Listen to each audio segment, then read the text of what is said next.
સૌથી મોટા સમાચાર મળી રહ્યા છે દાહોદના ગરબાડાથી કે જ્યાં એક મકાનમાં આગ લાગી હતી। આગ પછી થયો હતો સિલિન્ડર વિસ્ફોટ। આ ઘટના ગરબાડાની છે જ્યાં મકાનમાં ભીષણ આગ બાદ વિસ્ફોટ થયો હતો।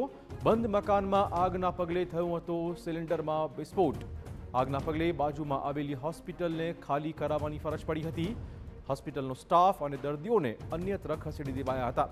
ભારે જહેમત બાદ આગ પર કાબુ મેળવાયો હોવાના પણ સમાચાર છે। આગની ઘટનામાં હાલ પૂરતી જાનહાનિ કે ઈજાના કોઈ પણ જાતના અહેવાલ નથી મળી રહ્યા।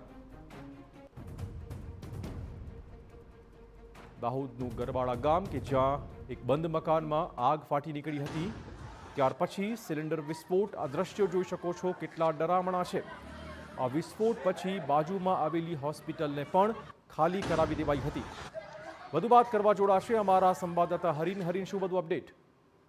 જી, સમગ્ર ઘટનાની જો વાત કરવામાં આવે તો ગરબાડાના જે મોડી રાત્રે આગની ઘટના ઘટી છે જેમાં એક મકાન સંપૂર્ણપણે બળીને ખાક થઈ ગયું હતું। બાજુમાં જે એક હોસ્પિટલ આવેલું હતું તેના તરફ આગ વધે એ પહેલા જ ફાયર વિભાગની ટીમે અગમચેતીના પગલા રૂપે સમગ્ર હોસ્પિટલને ખાલી કરાવી દીધું હતું, જેના કારણે કોઈ મોટી જાનહાનિ ટળી હતી। જો કે વાત કરીએ, મકાનની અંદર 2 ગેસ સિલિન્ડર હતા તે બ્લાસ્ટ થતા સમગ્ર જે વિસ્તાર છે તેમાં અફરાતફરીનો માહોલ સર્જાયો હતો। હાલાકી ઘરમાં કોઈ હાજર નહોતું, જેના કારણે હાલ કોઈ ઈજાગ્રસ્ત કે કોઈ જાનહાનિ થઈ નથી। ફાયર વિભાગે ખૂબ જ ભારે જહેમત બાદ સમગ્ર આગ પર કાબુ મેળવી લીધો છે। જી ધન્યવાદ હરીન તમામ જાણકારી બદલ। તો રાહતના સમાચાર એ છે કે આટલા પ્રચંડ વિસ્ફોટ પછી પણ કોઈ જાનહાનિ કે ઈજાને પહોંચી નથી, પરંતુ હાલમાં ભારે જહેમત પછી આગ પર કાબુ મેળવી લેવાયો છે।